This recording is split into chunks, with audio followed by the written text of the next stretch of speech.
अस्सलामु अलैकुम वरहमतुल्लाहि ताला वबरकातुहू। मैं सैफ अशरफ एक मरतबा फिर से एक नई दरगाह ब्लॉग के साथ हाजिर हूँ। इस वक्त मैं मौजूद हूँ फतूहा की एक मुक़द्दस बारगाह में, जहाँ मज़ार मुक़द्दस है सैयदी सरकार शेख शहाबुद्दीन सोहरवर्दी, जिन्हें पीर जगजोत अलैहि रहमत व रिज़वान कहते हैं। आप मखदूम जहाँ सैयदी सरकार शेख शराफुद्दीन अहमद यहया मनेरी अलैहि रहमा के नाना हुए और बिहार के बहुत कदीम, या यूँ समझ लें कि बिहार के सबसे कदीम बुज़ुर्गों में से आप हैं। तो वीडियो में जुड़े रहें, इंशाअल्लाह तबारक व तआला इनकी हालात ज़िंदगी और इनके बारे में मज़ीद तफसीलात जानेंगे। हिंदुस्तान में सूफियाए कराम की आमद का सिलसिला 4वीं सदी हिजरी के आखिर में ही शुरू हो चुका था, लेकिन उनकी सरगर्मियां शुरू में ज़्यादातर पंजाब और सिंध के इलाके तक ही महदूद रही। बिहार की सरजमीन 6वीं सदी हिजरी में उनकी आमद से शर्फयाब हुई। 576 हिजरी के दौरान एक बुजुर्ग हजरत मोमिन आरिफ बिहार के कस्बे मनेर पहुंचे। उनकी मशगूलियतें मनेर के राजा को बहुत नागवार हुई और उसने उन्हें परेशान करना शुरू कर दिया। मजबूरन उन्होंने बारगाह रिसालत मआब सल्लल्लाहु ताला अलैहि वसल्लम में इस्तगासा किया, तो हुजूर सल्लल्लाहु ताला अलैहि वसल्लम के हुक्म पर हजरत इमाम ताज फ़कीर रहमतुल्लाहि ताला अलैहि मुजाहिदीन के एक मुख्तसर से लश्कर के साथ मनेर आए। जंग हुई, राजा या तो मारा गया या फिर फरार हो गया। उसके बाद फतह मनेर पर कुछ ज़्यादा अरसा नहीं गुजरा था कि हजरत शेख शहाबुद्दीन पीर जगजोत रहमतुल्लाहि ताला अलैहि का काशगर से आज़िम हिंद हुए और पटना से 8 मील की दूरी पर एक जगह आलमपुर में जीउठिली पहुंचकर सुकूनत आपने इख्तियार की। आप हजरत शेखुल शयूख शेख शहाबुद्दीन सोहरवर्दी रहमतुल्लाहि ताला अलैहि के मुरीद और खलीफा थे और ता जिंदगी रुश्द व हिदायत की तरवीज और सिलसिले सोहरवर्दिया की इशाअत करते रहे। 6वीं और 7वीं सदी हिजरी में सरजमीन अरब व अजम सूफिया और मशाइख से इस तरह भरी हुई थी कि कोई भी कस्बा, कोई भी शहर आरिफों और सूफिया से खाली न था। हर दिन हर लम्हा रब्बे कदीर के खास फैजान से मुनव्वर था।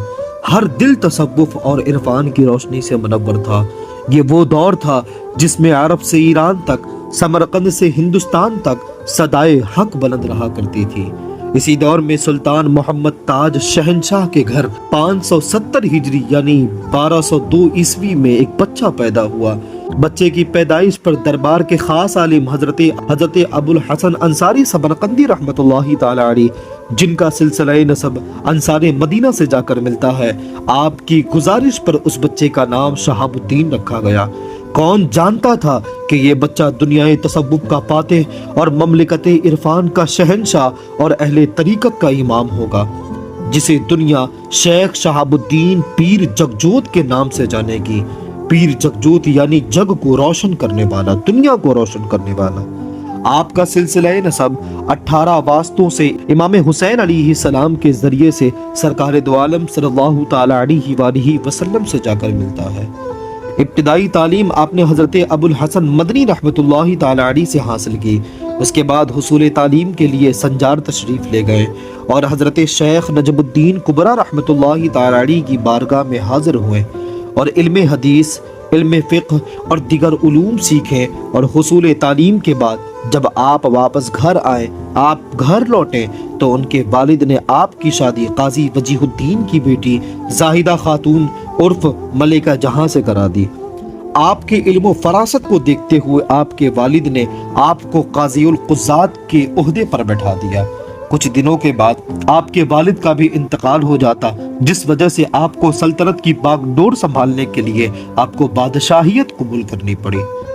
आप अपने सुलूक के सफर को पूरा करने के बाद हिंदुस्तान का आपने रुख किया और लाहौर तशरीफ लाए, फिर वहां से मनेर आए और मनेर से फिर और आलमपुर जीउठिली में आप आकर क़याम पजीर हो गए। आपकी फजीलत की अगर बात करें तो इसमें कहने में कोई कमी नहीं होगी कि आप शेखुल शयूख हजरत शेख शहाबुद्दीन सोहरवर्दी क़ुद्दस सिर्रहुल अज़ीज़ के मुरीद और खलीफा थे और सूबे बिहार में सिलसिले सोहरवर्द के सबसे पहले बुजुर्ग आप माने जाते हैं और सबसे कदीम बुजुर्ग माने जाते हैं।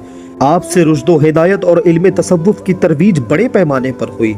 आप ज़्यादातर इबादत और रियाजत में मशगूल रहते, कसरत से आप रोज़े रखा करते और लोगों से इखलाक व मोहब्बत से पेश आते। आपका आस्ताना मुबारक बिला तफरीक़ मजहब व मिल्लत सब के लिए खुला रहा है और आपके दर पर जो भी गया बगैर फैज़ के खाली नहीं आया।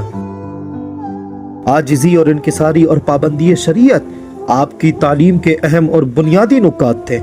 آپ کا کہنا تھا کہ جو شخص شریعت پر گامزن رہے گا وہی طریقت کے منزل پر پہنچے گا اور وہی سلوک کی راہ آسانی سے طے کر سکتا ہے۔ صوبہ بہار کا قدیم صوفی خانوادہ حضرت شیخ شہاب الدین پیر جگجوت ہی کی نسل سے ہے۔ آپ کی 4 صاحبزادیاں تھیں اور آپ کی چاروں صاحبزادیاں اپنے وقت کی سب سے بڑی ولیہ کاملہ تھیں۔ سب سے پہلی بیٹی، آپ کی سب سے بڑی بیٹی حضرت بی بی رضیہ عرف بڑی بوا رحمت اللہ تعالی علیہا کی شادی حضرت امام محمد تاج فقیہ کے پوتے حضرت مخدوم احمد یحییٰ منیری بن شاہ اسرائیل سے ہوئی تھی، جن سے 4 بیٹے اور 1 بیٹی پیدا ہوئی۔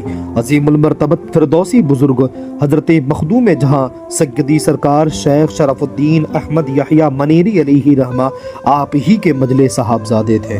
دوسری بیٹی حضرت بی بی حبیبہ رحمت اللہ تعالی علیہا کی شادی حضرت مخدوم سید موسیٰ ہمدانی سے ہوئی، جن سے مشہور زمانہ بزرگ اور سلسلہ سہروردیہ کے ایک عظیم پائے کے بزرگ حضرت مخدوم احمد چرمپوش رحمت اللہ تعالی علیہ ہوئے۔ تیسری بیٹی حضرت بی بی ہدیہ عرف بی بی کمال رحمت اللہ تعالی علیہ کی شادی حضرت امام محمد تاج فقیہ کے دوسرے پوتے حضرت سلیمان لنگر زمین بن عبد العزیز سے ہوئی، جن سے 1 بیٹا مخدوم عطا اللہ اور 1 بیٹی بی بی کمال ہم نام والدہ ہوئیں۔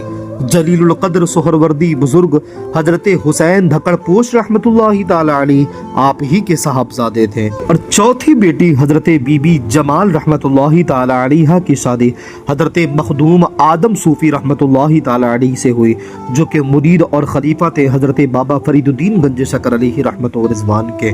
ان سے حضرت مخدوم یتیم اللہ سفید باز رحمت اللہ تعالی علیہ ہوئے۔ حضرت شیخ شہاب الدین پیر جگجوت رحمت اللہ تعالی علیہ کی زندگی سے جب ان کی سیرت کو ہم پڑھتے ہیں تو ان کی زندگی سے ایک بات یہ ملتی ہے کہ صاحب تاریخ سلسلہ فردوسیہ یہ لکھتے ہیں کہ جس جگہ پر اب آج آپ قیام پذیر تھے، جس جگہ پر آپ قیام پذیر تھے اس جگہ کو جی اٹھلی کہتے تھے، اور آج عرف عام میں اسے جیٹھلی کہا جاتا ہے، جس کے معنی ہوتا ہے زندہ ہو گیا۔ اسے جی اٹھلی اس لیے کہا کرتے تھے، آپ کے زمانے میں ایک بڑھیا تھی جو کھانا لا کر آپ کی بارگاہ میں پہنچایا کرتی تھی، جو بڑے ہی پیار سے آپ کے لیے کھانا بنا کر لایا کرتی تھی۔ ایک دن وہ بڑھیا آپ کی بارگاہ میں پہنچی نہیں تو حضرت شیخ شہاب الدین پیر جگجوت رحمت اللہ تعالی علیہ اس کی خیر خواہی کے لیے، اس کی خبر لینے کے لیے اس کے گھر کی طرف روانہ ہو گئے۔ جب آپ اس کے دروازے پر پہنچے تو پتا چلا کہ اس بڑھیا کا انتقال ہو چکا ہے۔ وہ بڑھیا انتقال کی صورت میں اپنے گھر میں لیٹی ہوئی ہے۔ حضرت شیخ شہاب الدین پیر جگجوت رحمت اللہ تعالی علیہ نے جیسے ہی اس کے دروازے پر قدم رکھا اور آپ نے جیسے ہی اس بڑھیے کو آواز دی، وہ بڑھیا آواز سنتے ہی جی اٹھلی سرکار کہتے ہوئے آپ کی بارگاہ میں حاضر ہو گئی۔ اس دن سے اس جگہ کا نام جی اٹھلی ہو گیا، مگر آج عرف عام میں اسے جیٹھلی کہا جاتا ہے۔ 21 ذی قعدہ 666 ہجری کی صبح آپ اپنے مالک حقیقی سے جا ملے اور عالم پور جی اٹھلی میں مدفون ہوئے۔ آپ کا مزار اقدس آج بھی گنگا کے کنارے واقع ہے اور آج بھی آپ کا مزار اقدس کچی درگاہ کے نام سے مشہور ہے۔ ملتے ہیں اگلی ویڈیو میں۔ ویڈیو اگر اچھی لگی ہو تو لائک شیئر سبسکرائب ضرور کریں۔ تب تک کے لیے السلام علیکم ورحمۃ اللہ۔